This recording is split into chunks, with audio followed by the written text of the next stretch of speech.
ชีวิตมันร้อยเต็ม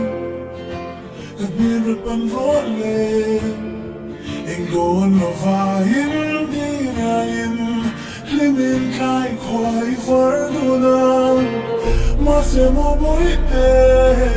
มก็ทางสาวน้อยเองส่งเราฟ้าสุดยิ่งมาละที่ไม่ปล่อยงานกับสังกับทีเพราะเราเป็นเล็กดีVoy a tener a chance y me tienes un cuarto Se linda para Juan La dualita y una La no fue encima No me vi lo mire Que tal cual cual llama me tentía Muy bacano Son muy legítima Que tal cual vida le chantua La la la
Voy a